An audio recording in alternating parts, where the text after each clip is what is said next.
Welcome back, everyone. This car here is about 90% finished. It is totally drivable, and as you can see by the wires kind of inside there, that all the electronic goodies are hooked up.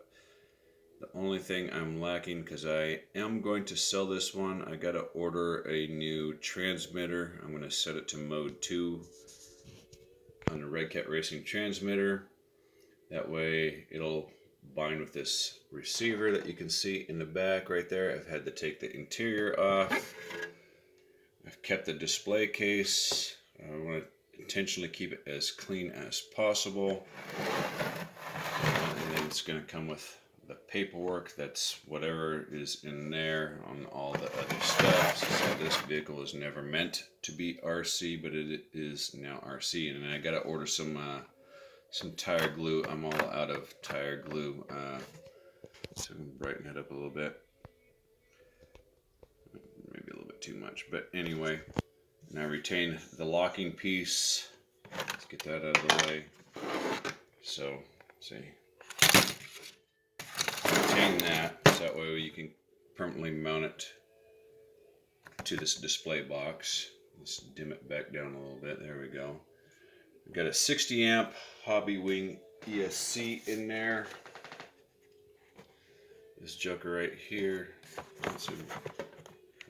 No, it doesn't like white. There we go. It says it's suitable for 1/10 scale sport. Whatever that means. I've never bought a 1/10 scale vehicle that says sport on it. But anyway, it should be more than sufficient to run that motor in there.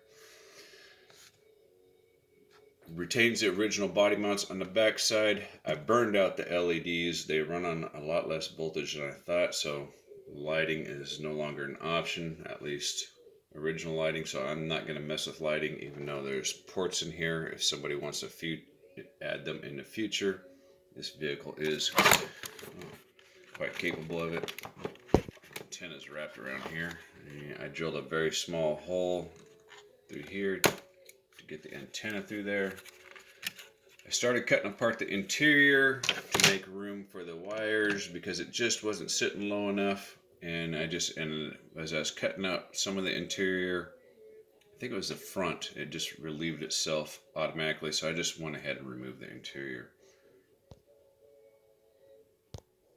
And there is where I started cutting originally. This hole right here was small and narrow, just enough to clear the servo wires.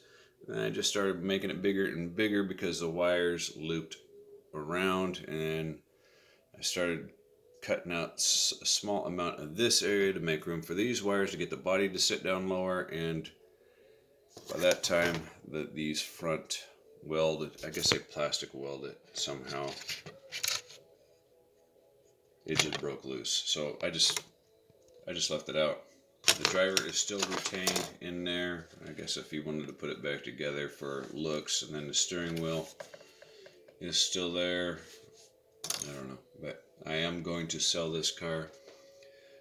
Digital 3-wire servo, or I don't know if it's digital, but it's a 3-wire servo.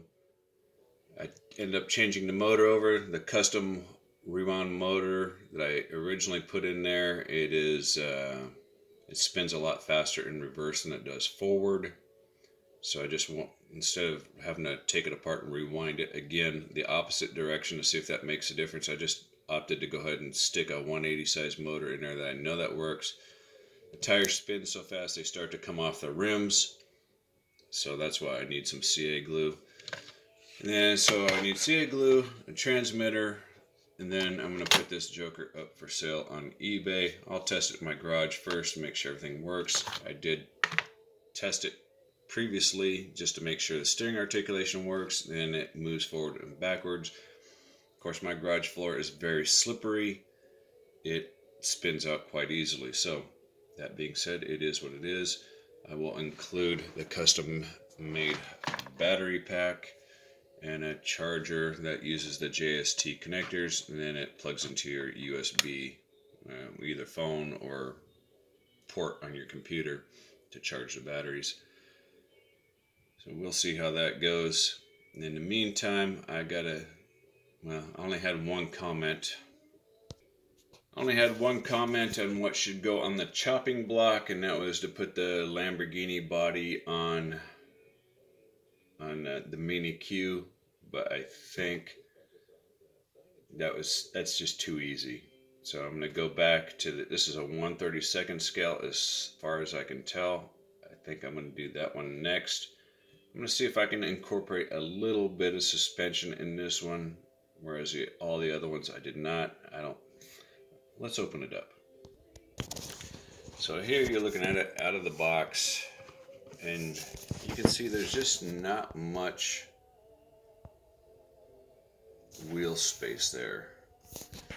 And if we can look on our chassis, we can see that the 130 size motor sticks down even lower. So I don't know if I can make that happen or not, but we'll see. Maybe we can get some front suspension in there. Anyway, this looks like a Mercedes body. Yes, it is a Mercedes. I'm guessing that's German. I don't know. It looks like a pretty neat car. I'm guessing this is probably designed and made in the 80s based upon the kind of very basic design and craftsmanship of this particular vehicle. It looks like those might be translucent taillights, but they are not translucent up front, so this car was never designed to have headlights. It did come with some, the hell are those? Some extra track pieces for the slot car. Okay, and those are the pickups right there.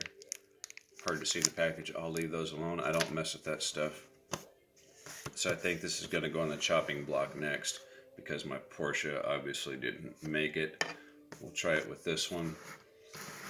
And I bought this car a long time ago. I wasn't sure what scale it is, and I'm still not sure what scale it is. But here is a 1/24 scale Ford Thunderbird. Let's put it in front of it like that. And there's no way in hell a Ford Mustang is the same size as a Ford Thunderbird, or maybe even a little bit longer, depending on which way you look at it. Let's put it over here. I mean, that makes that Ford Thunderbird look small by comparison, right? But it's got some damage. You know, some little kid definitely played with it very, very hard. I'm not sure if I can fix that or not. I think the only way I can fix it would be to put a roll cage in there, an actual metal roll cage, maybe made out of brass or something. And this particular plastic push toy is made, or was made, in the USA. I guess Tester Toys. I can't say I've ever owned one. I like the period correct wheels. I'd like to try and pop out those chrome caps if I can, and reinsert them back on if possible, if I decide to take on this project. Yes, I've separated them. There's some interior. This piece right here is quite heavy. And here is a basic, very simple, crude push car toy. But this is the part here that really concerns me. I'm not sure if I'll be able to straighten that out without a roll cage, because it is technically broken. I don't know how well that shows up on camera. And I don't know of any glue that glues this stuff together. We'll see. I'll think about it and see how that works out. But this, I would guess, I don't know if there's such a thing as a 1/22 scale, maybe? I have no idea, but it is just a little bit larger than that 1/24 scale. That's a future option as well. I think I paid $1 for this plus shipping. So there's always an option if you want plastic push toys. There's all kinds of room in here to make this into an RC. You know, cut some slots in there, put your own steering knuckles in there. I mean, there's all kinds of room in there, and you can always eliminate this crappy interior anyway. Just a thought. Video's running a little long. Do something like this. It's not because, I'm going to build the best car ever, the most perfect road touring car that's going to handle the best. No, I buy something like this it's more or less to keep my brain active. Can I do it? Right? That's the challenge. Can I do it? And I don't know. we'll see. I might just shit can the whole idea. I don't know. I might just collect more dust in the meantime. Have a good day.